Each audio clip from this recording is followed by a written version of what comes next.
Good. Is it recording? Got it? Okay. You guys ready? Okay, so what page are you on in your comp book? 97, thank you. If you don't have it, what page are you on in Creator Math? 97, thank you, thank you. Okay, this is Pythagorean number 5, heights of triangles. Tell me about height. What's height to you? Height is like... Yeah, use your hands. Motion for height. Motion for height.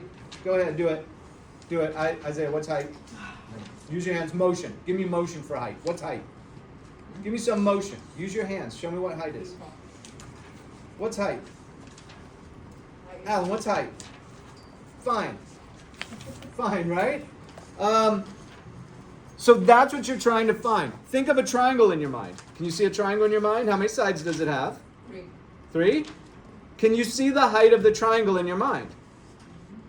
Can you see that? Okay, good.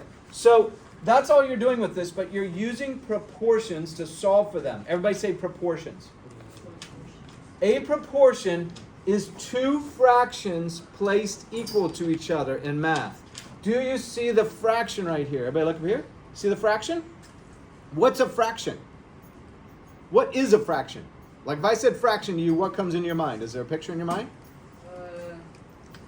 A number on top and bottom. A number on top and the bottom. You with me? What's the number on top called? Good. Good. How many say numerator for the top?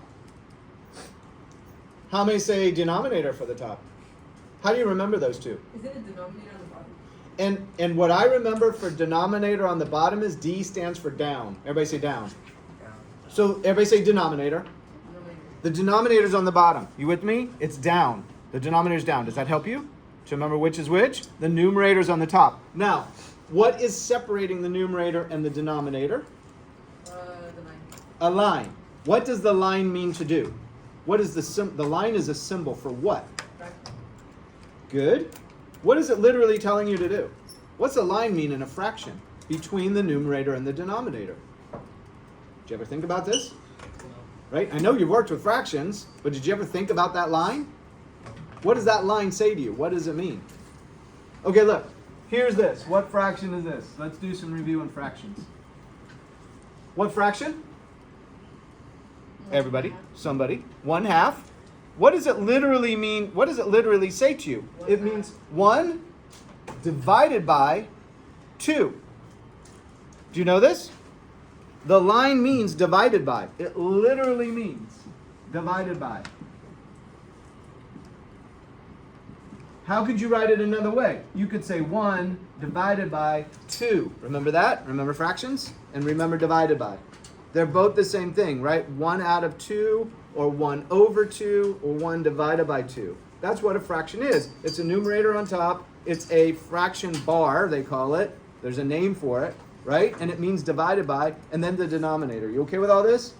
Okay, I know you know what fractions are, but just to review for you what those pieces are in the fraction. So here you've got one fraction placed equal to another fraction. 2 fractions placed equal to each other. All right, so, and it's called a proportion. Everybody say proportion again? It's called a proportion. One fraction placed equal to another fraction. It's an actual thing in math. We use it all the time, and it allows us to compare 2 fractions to each other. All right, so here's what you've got. Given a 6-foot tall person, find the height of a tree using the shadow created by the sun. All right, can you see the image? You've seen the sun up in the sky, right? You've seen a tree. Here's my tree. I can't draw very good. You got a tree. Here's the sun. The sun shines this way. The sun's low enough in this picture right here, right? I don't know if this is to scale or anything, but the sun's low enough so that it projects light across the top of the tree. So there's light here, but the tree blocks out the sun here and creates the shadow. You okay with this? You've had this experience. You've seen this a lot of times. You've walked down the street and you've seen your shadow, right? As the sun's behind you or whatever. You can see that crossing across you. It's okay? So the sun shines across the tree, creates this shadow. The person is standing right here so that the shadow touches their head and their feet are on the ground, right? So they're somewhere in this triangle. Do you see the right triangle emerging from the shadow? Do you see it? Here's the 90-degree angle. Do you see the right angle? And do you see the right triangle buried in this scenario? You okay with this? All right, so the sun's shining across, it's coming right here. There's another right triangle formed right here. Look at this. So there's one right triangle embedded or buried in a second right triangle. You okay with this? You see the scenario playing out? You see the picture coming into view? Okay, so what we're going to do is use a proportion and compare the aspects of the two triangles to each other, and we can solve for the height of the tree. Why would you want to solve for the height of the tree? Can't you just measure it? Can't you just take a tape measure and climb up to the top of the tree? No, right?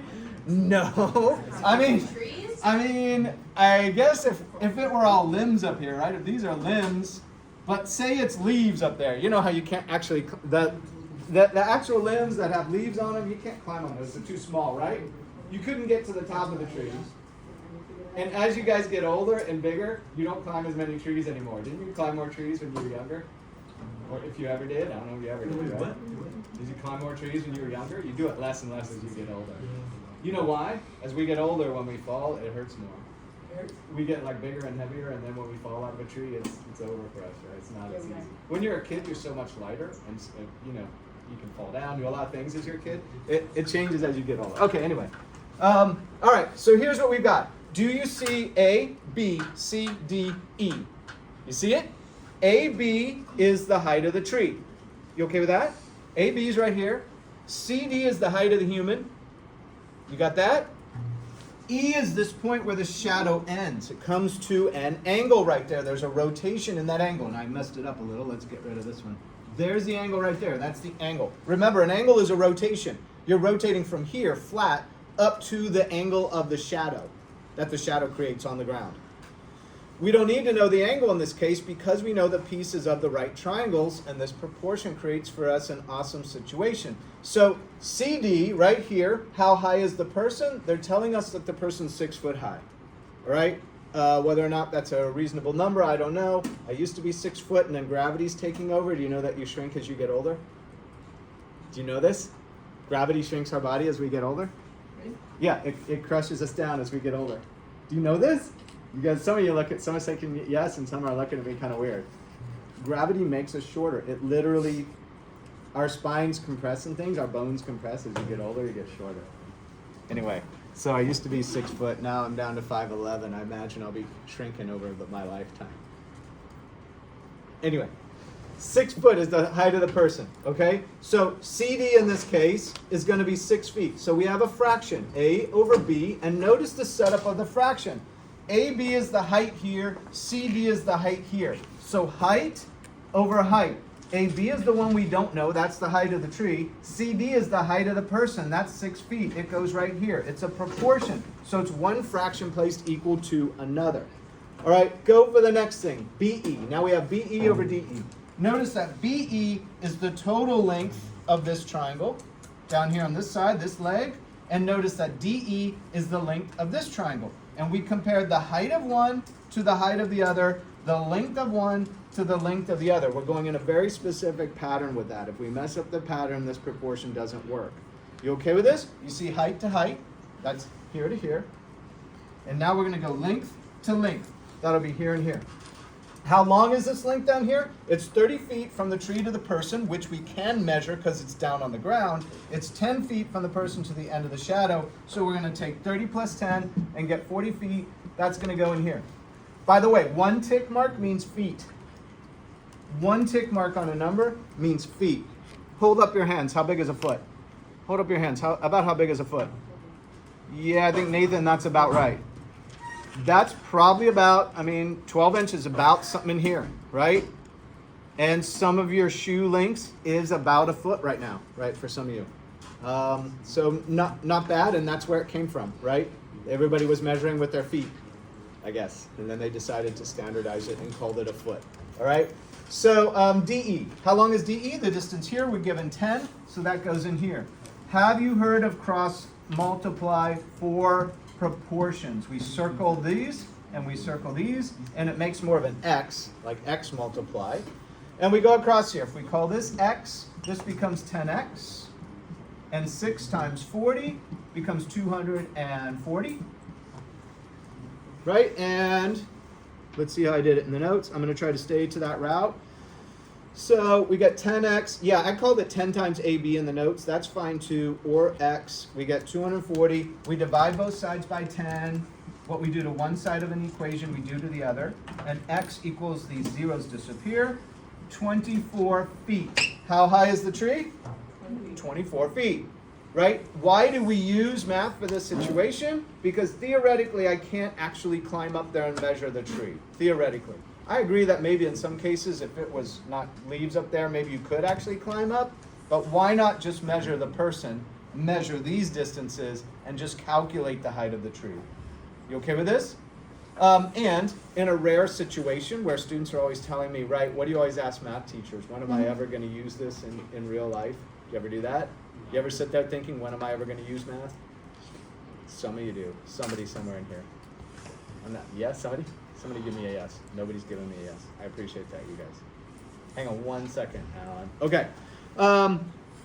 The others are going to repeat in the same situation, all right? It's going to be a shadow repeated for these problems, and it's going to use the nested right triangles. So in the next one, you've got the sun again. You've got, in this case, a house, right? This is my best picture of a house, and you've got a shadow cast over the house, and in this case, you have a mailbox.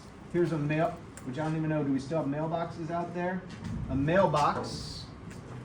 However you draw a mailbox, and they're asking how high is the house. Do you see the right triangle formed here and the right triangle formed here? It's one right triangle. There's the right angle. There's the right angle.